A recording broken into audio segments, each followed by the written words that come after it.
Welcome to the MFS Wellness Podcast, a hybrid structure encompassing health, fitness, self-improvement, and entertainment, where no topic is off limits and all opinions are graciously welcomed. Let's get on with the show! And now, here's the host of the show, Mike Sinopoli. Welcome to the MFS Wellness Podcast. I am Mike Sinopoli, certified nutrition coach, consultant, counselor, call me whatever you'd like. On this episode, I'd like to address the pressing issue that is plaguing the world. It's called extremism. This is happening within the fitness space, nutrition, diet world, also happening on social media, politically, in so many realms and fashions. This obsession with being so extreme, it's almost as if everybody's at war with each other just to try to see who is the most into their thing more than ever. So like with fitness, okay, we're going to start there because that's what this podcast is mostly about. What's extremism in fitness? What is it? To me, extremism in fitness or health would be something along the lines of becoming a physique competitor and doing that as a regular lifestyle. I think that's extreme. I applaud those who have done it. I'm not shitting on it. I think it's impressive. I think it takes some crazy discipline and sacrifice to do. These physiques are not sustainable for the average person. It's true. They're meticulous with their diet. They're meticulous with their training. They live every day, live it day in and day out. So if you've done a physique show before where you stood on stage, in your G-string, and, some of these people are clearly roided out, some are not, some are natural. I'm not going to point fingers. But if you go to a physique competitor and you want to figure out, something for yourself and how to diet, how to work out and all this, you got to be careful because while they may look amazing and they're impressive and they may even be knowledgeable about what they're doing, if you don't want those results and you don't want that lifestyle, then you do not want to question what they're doing. You want to just do something different. It appeals to people to see the most ripped person. That's who you should go to because that is something that, they must know what they're doing. And, they do know what they're doing for what they want to do. But if you have no will to go on stage and stand there and be judged by a bunch of strangers after all the hard work you put in, forget it. I mean, I'm not for it. It's not my thing. I respect it, like I said, but to put all that work in, be meticulous, to let a bunch of strangers judge you on a stage, I don't know. It just doesn't do it for me. It doesn't do it for me. And if you are just a person looking to lose 20, 30, 50 pounds, whatever it is, you don't need to go there. You don't need to get that extreme. That's an extreme in the health and fitness space. I could also argue that another extreme would be something like running a marathon, a triathlon, an Ironman, something like that. That's insane. 26.2 miles running. People do it, but, I believe that we're not built to do this. I don't think we're built to do this regularly, at least. Maybe you want to try it one time, train for one, say you did it, fine. Some people do it all the time and they're okay, but I know for a fact that a lot of knee issues, joint issues, all kinds of injuries happen later in life to those distance runners.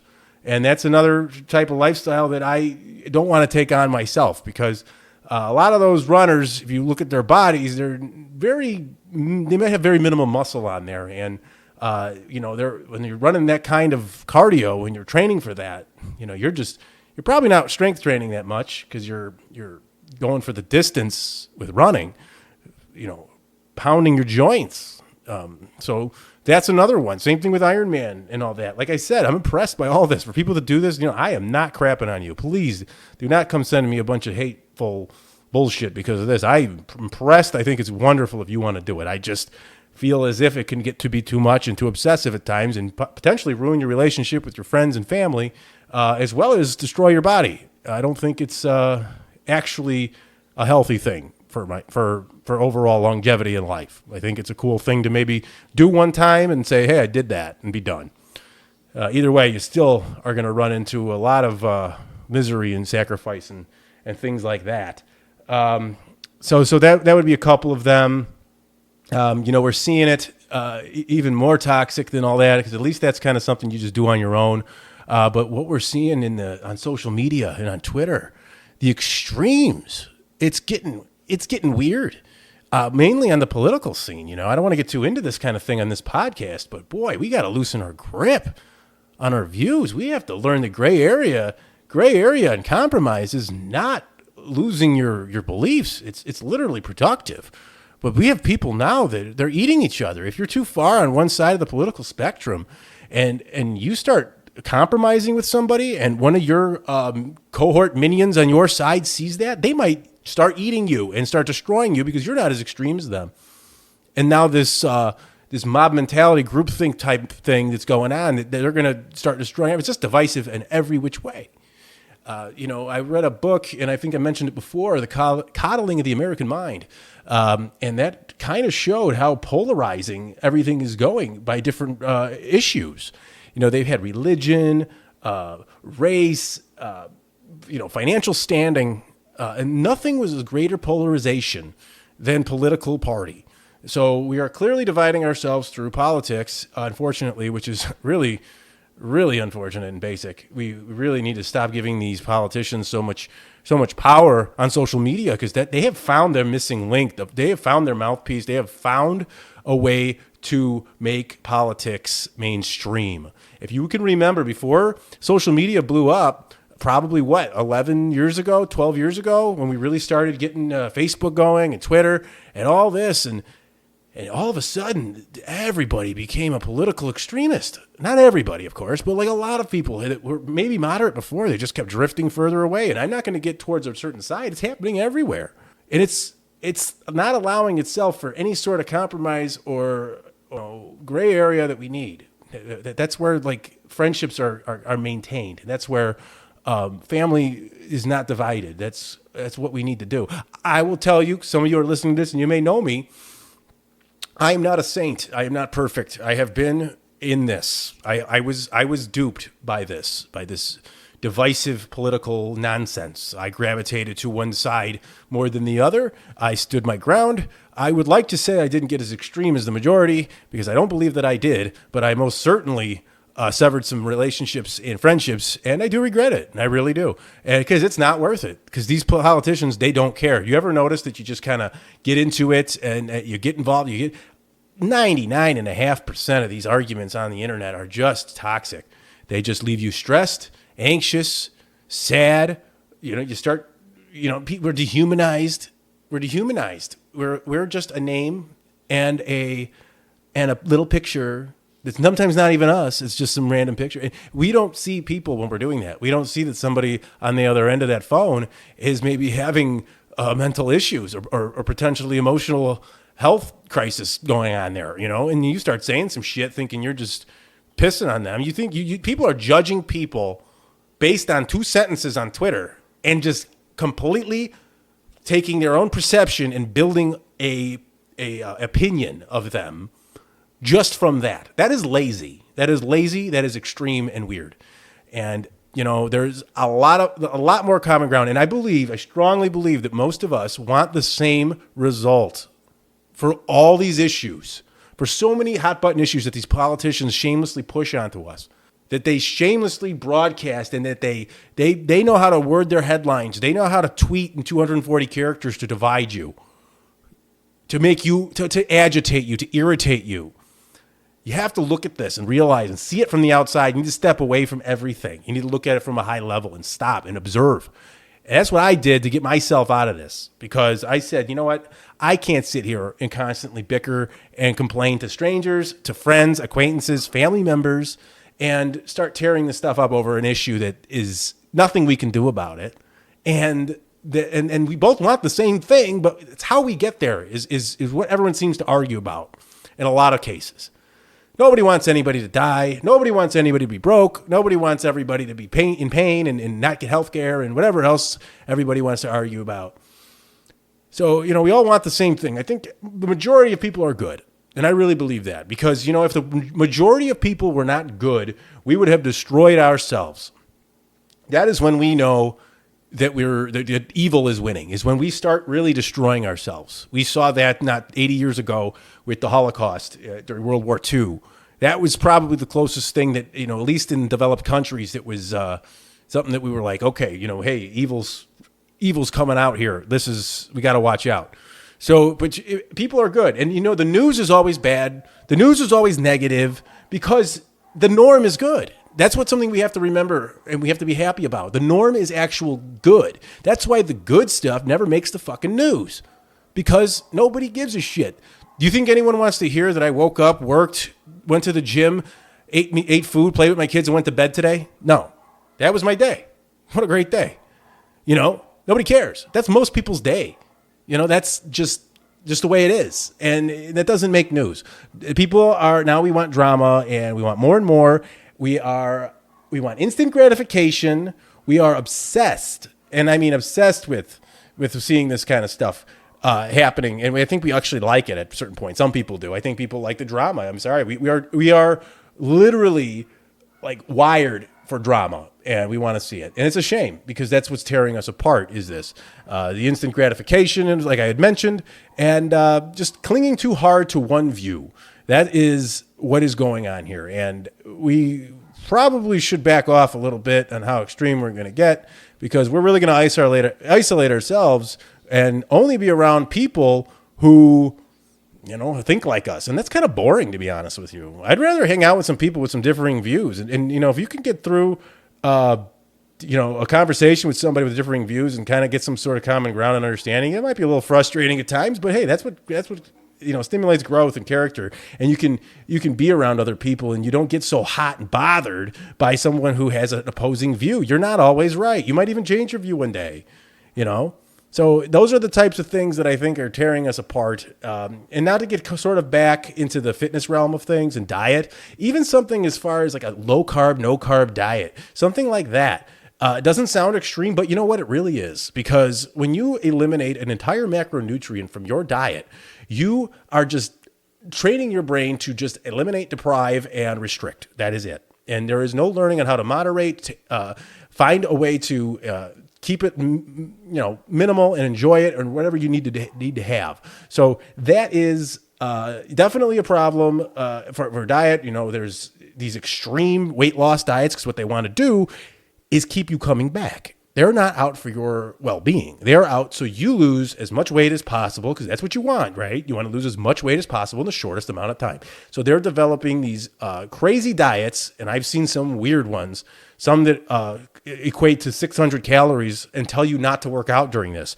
If that's your diet plan, forget it. They want you to buy these drops and pills and powders, eat 600 calories of tasteless shit, and then not work out because you're going to be so energy depleted from the lack of food that you can't work out. So they tell you not to, and they'll probably get a lawsuit if you do or something. I don't know. I don't know how these people even release these types of diet plans and get away with this, and people pay money for it. So be aware, please, of that. That is a very extreme way to go about dieting. It's desperation when you take something like that on. It's desperation.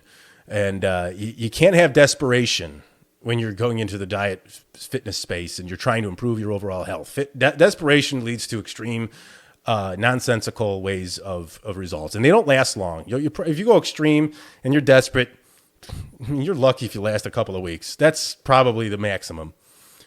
If you're restricting everything that you really love, forget it. You want to come in and you don't even want to, don't even change much. Like, don't even take on anything else. Assess your current habits.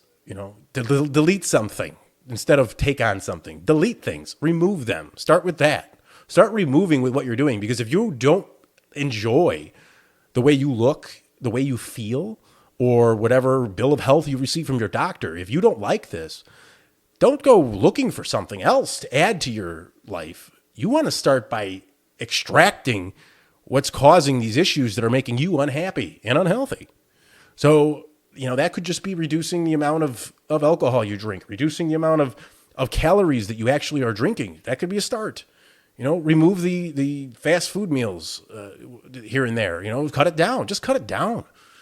And you'll see how it just kind of progresses that way. And then you start adding things in once you get yourself cleared of some bad habits. Because if you're just going to add new things in but keep the bad habits, your bad habit might cancel out the new thing you just took on. So anyways, that's sort of a good route to go, and to avoid something extreme, to change your life and make a whole 180 overnight because you were mad at Sunday night based on how you felt from the weekend. You start out Monday with this brand new ridiculous diet that you don't even want to do. And by Thursday, you're just saying, screw it, and it's over with. And that's a whole nother week wasted pretty much, where you could have just been making a small change and making more progress. Doesn't feel like it. That's the problem. Patience, consistency. It's so boring. It's so redundant. It's white noise. You hear it, patience, consistency, eat right, eat healthy, eat vegetables, exercise. All white noise. But it's all true. And that's why it just falls on deaf ears at times, because you've heard it over and over again, and no one really knows how to incorporate it into their lives. And that's sort of where you need to go with it. You need to incorporate it into your life and figure that out. That's the challenge. A lot of us know what to do. It's how to get to it is what we want to figure out. And that's what I try to help people do as best I can. We go around your lifestyle. You're not going to change your whole life. You need to build the diet, build the training sessions around what you have to do. Kids, work, whatever it is. That's how it's done. Stop doing things first. Doesn't take a lot of time to stop doing things. That just takes some practice and some getting used to. So that doesn't even take much time. If you're drinking 5 Dr. Peppers a day, hey, this week I'm going to just have 4. Who cares? It's just a week. Then the next week go 3. Then whatever else, wherever you're at. You might start to feel better. You might start to look better. You might start to just lose from there. Just by stopping to do things, you might lose 10 pounds, in a month, just by changing up a few things. So that's another reason to stay away from there. And, taking on a certain coach, trainer, if they are like completely ripped and they're physique competitors and they've got you on some sort of, you got to eat 6 times a day. You have to do fasted cardio. You got to train 6 days a week. You got to eat protein this time. You have to rush and get protein in your body right after you lift weights. If they're giving you all this sort of rigid crap, forget it. Because that's all bullshit. All of it. Everything I just said is not necessary. And they'll tell you it is. Because a lot of people would rather just preach their way rather than help you find your way. Much like a therapist, a good nutrition counselor, coach, they're going to meet you where you're at.